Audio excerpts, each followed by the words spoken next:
I want to get you out the door with every result from every league in under 15 minutes, so that you're more informed about what's going on in the world of sports. Hey TJ, what's going on? I'm Chandler and this is Tiger Beat Sports. Hey everybody, I'm Chandler Sports and this is the Sport Report. And I'm Chandler and this is Tiger Beat Sports. Welcome to a special edition of this all crazy sports newscast. Broadcasting from somewhere in the United States. Hit it, Blaze. This is the Sport Report.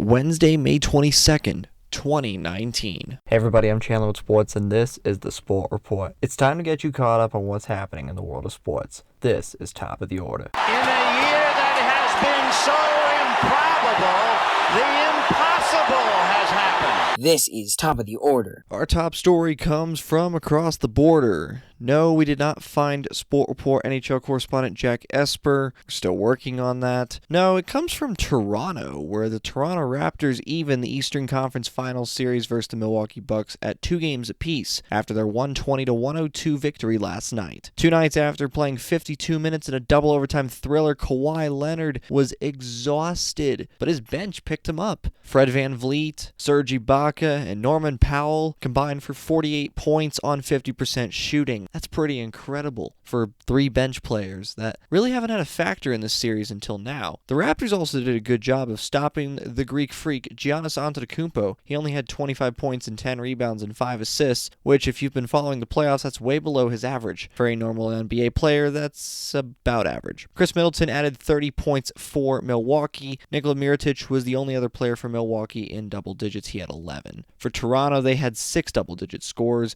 Kyle Lowry led the way with 25 points. As we mentioned, Ibaka, Powell, and VanVleet combined for 48, and then Kawhi Leonard had 19 to go along with Marc Gasol's 17. Regardless of all of those stats, the Toronto Raptors now head back to Milwaukee, where the series is now a toss-up rather than a given. The winner of this series will have home court advantage against the Golden State Warriors in the NBA Finals. There is yet to be a start date for the Finals as this series is still ongoing. That was the NBA, and since the Golden State Warriors have swept the Portland Trailblazers, there are no NBA games tonight. We transition to hockey, where there was one game and it was in St. Louis. 5-1. The Blues win. They win the series 4-2 over the San Jose Sharks. The Blues were in last place in the NHL in early January. They'd already fired their head coach. They'd had a great goaltender who was not performing well, and then everything changed. New head coach. They had a rookie goaltender in Jordan Binnington, and the Blues took off. There were no more blues in St. Louis. Rather, they were upbeat and happy and jovial. The Blues defeated the Winnipeg Jets in 6 games after finishing 3rd in the Western Conference's Central Division. They defeated the Jets in 6 games.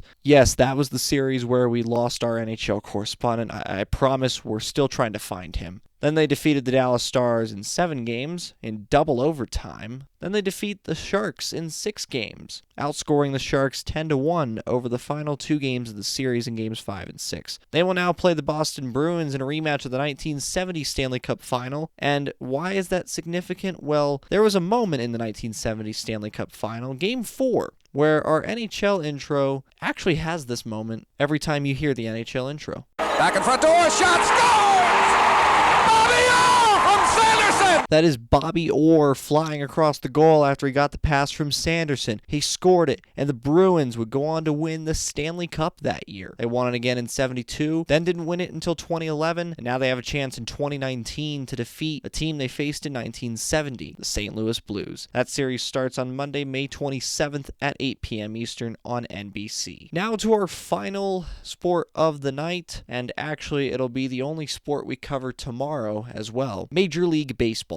High fly ball into right field. She is gone! And Carlton Fisk had a lot of little boy in him right there. Little roller up along first. Behind the bag.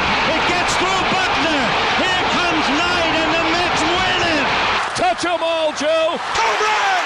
Mike Piazza! Jeter backhands from the outfield grass. Got it! Man, what a play! Now from Major League Baseball. There were 15 games on the Major League Baseball slate, and we were forced to eat our words after a certain game. 15 games then went down to 14 after the Kansas City Royals and St. Louis Cardinals were postponed due to inclement weather. Here's how the other 14 games went. Oakland Athletics 5, Cleveland Indians 3. Blake Trinan gets his 9th save of the year for the A's. New York Yankees 11, Baltimore Orioles 4. The Baltimore Orioles have become the first team in MLB history to concede 100 homers, 52 of which have come to the Yankees and Twins. They've conceded 100 homers in 48 games, breaking the old record by 9 games. The Yankees are now 30-17, and they're just on a roll. There's no other phrase to explain how they're playing right now. LA Dodgers 7, Tampa Bay Rays 3. Clayton Kershaw is 4-0 on the year with a 3.33 ERA. In 11 innings, Miami Marlins 5, Detroit Tigers 4. The Tigers are still on a losing streak. If you take away the suspended game versus the Athletics on Sunday, which will be made up on September 6th in Oakland, well, the Tigers have lost 7 in a row and 9 of their last 10 or 10 of their last 12. It's just not good. Hopefully they can figure it out. They are currently 9 games under 500. New York Mets 6, Washington Nationals 5, Cincinnati Reds 3, Milwaukee Brewers nothing, Texas Rangers 5, Seattle Mariners 3, Toronto Blue Jays 10, Boston Red Sox 3, Colorado Rockies 5, Pittsburgh Pirates nothing. The Rocky Mountain region got another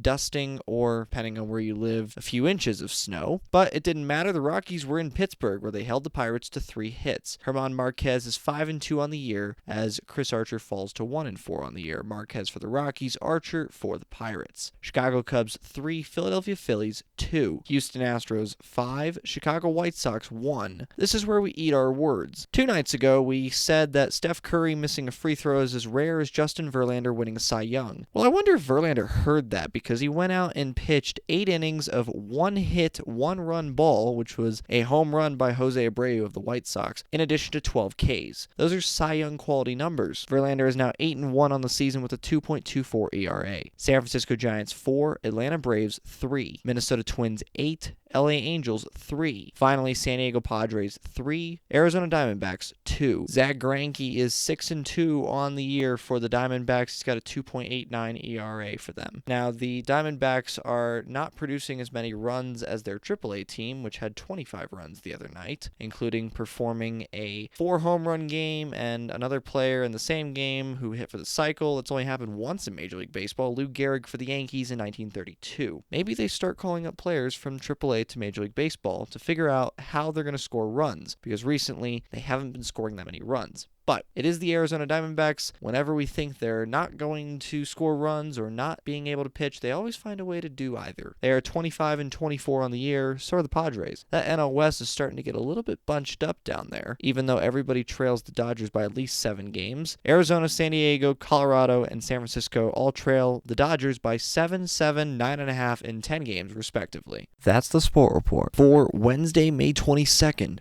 2019. For now, I'm Chandler. Thanks for tuning into the Sport Report today. We'll be back tomorrow with the latest in sports. Do you want to contact Chandler Sports or members of the Sport Report team?